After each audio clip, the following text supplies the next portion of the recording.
What's up, guys? Welcome back to the channel. Setups. Had some guys ask me about setups yesterday. We spend a lot of time here thinking about setups. Like what would be the most efficient? Should we have this machine with that machine? Does this trailer and this truck go good? Or what if we didn't have the trailers? What if we had this type of truck? What if we didn't have the trucks? What if we did and we play with this? Okay, what's the perfect truck trailer machine combination? Okay. And then ultimately here's the mental model to think through. Which one has the smallest nut to crack? What's the monthly cost to run that setup? What can you do daily revenue? And how fast can you turn it? So if you can do a day's activity for the month and crack your monthly nut, and everything else after that is in the black, it's profitable, that's great. That's the best setup. That's genuinely the best setup.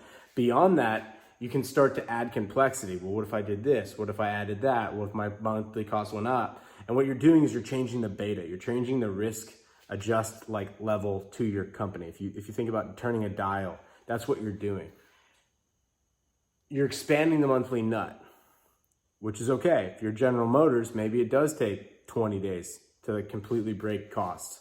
And then the rest of it is just gravy. But it's like a 24/7 smooth operation. I don't want to say it's super smooth because obviously nothing's ever smooth. Sometimes you have strikes, sometimes things shut down, sometimes you can't get chips, so there's issues. And that's why cracking the nut as easy as possible is the best setup, because anytime you have retained earnings, you don't have to reinvest.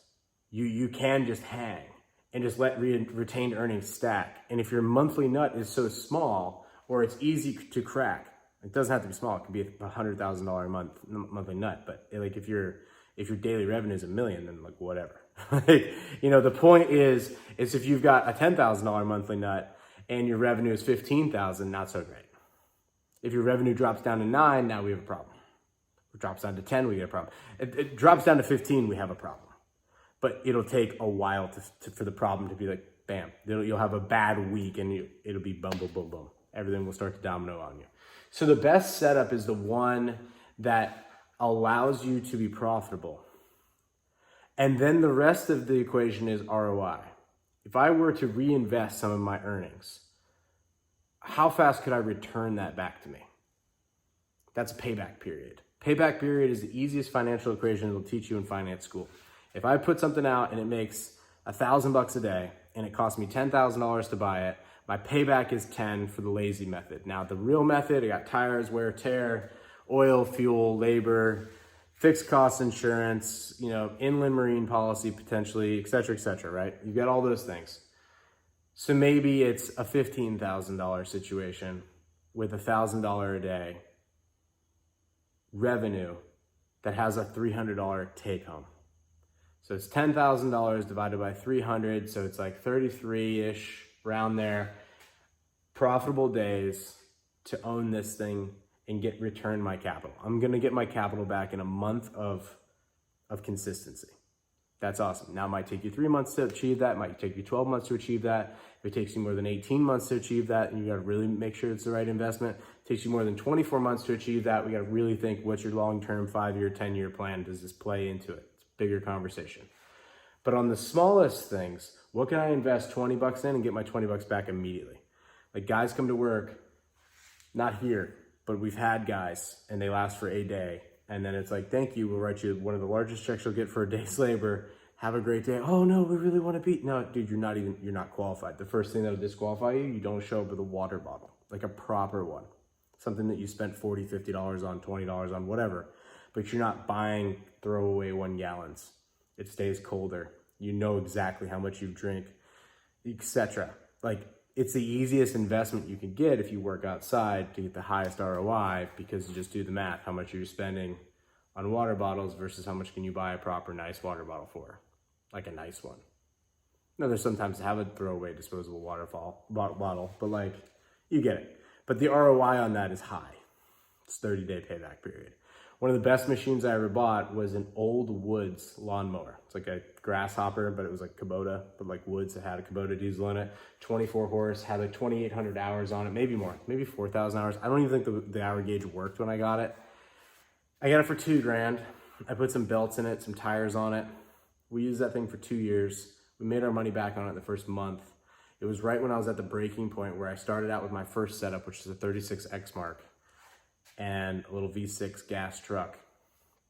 Ran around and mowed lawns, got to like 60 to 80 lawns, and it was like, we're at the braking limit. You know, like we're doing a lot, 36X Mark. Like I was fast, I was good. We upgraded to a 61-inch deck. We were able to get the payback immediately a month later. We bought another one just like it, so we had a backup. We never had any issues with those things.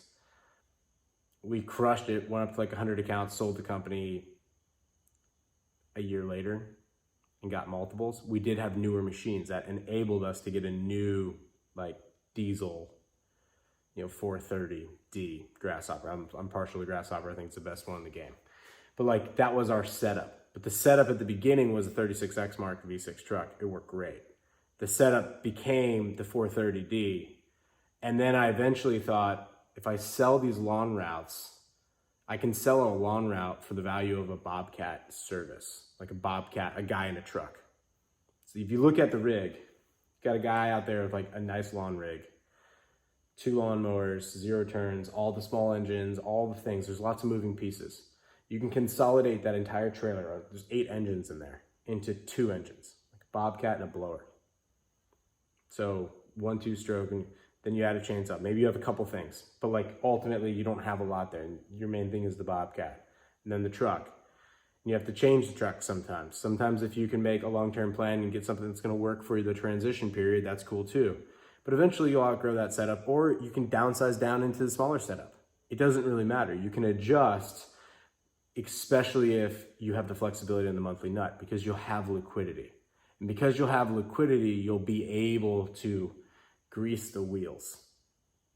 So you go out and make 10 days profit, 100 days profit, you stack it away, you're able to break, you're paid 100 times out, like you're good, like you're going nowhere.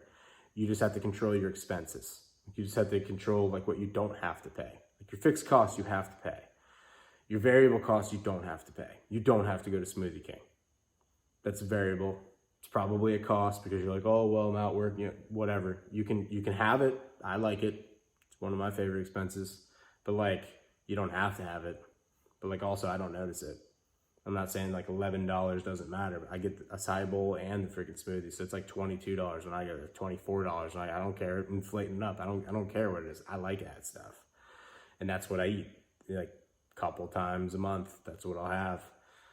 But most of the time I don't do it every single day. But even if I did, I'm not gonna see it in my numbers. It's not even gonna be 1% of my numbers. It's not even gonna be 1,000th of my numbers. Doesn't matter. But on the smaller scale, it's easier. It's easier to look at ROI or payback period on smaller investments, $20 outlays. You get to a Warren Buffett size and you're managing 100 billion plus. Warren Buffett's like, not easy to double $100 billion. An investor's wallet, a big fat wallet is an investor's worst friend. It's like, yeah, it's hard to double $100 billion. Your job is to protect it and to grow it very carefully and very slowly. Easy to double $20. Easy to double $1,000. Easy to double $10,000. Easy to double $100,000. Gets harder to double $1 million. But not nearly as hard as doubling your first $10,000.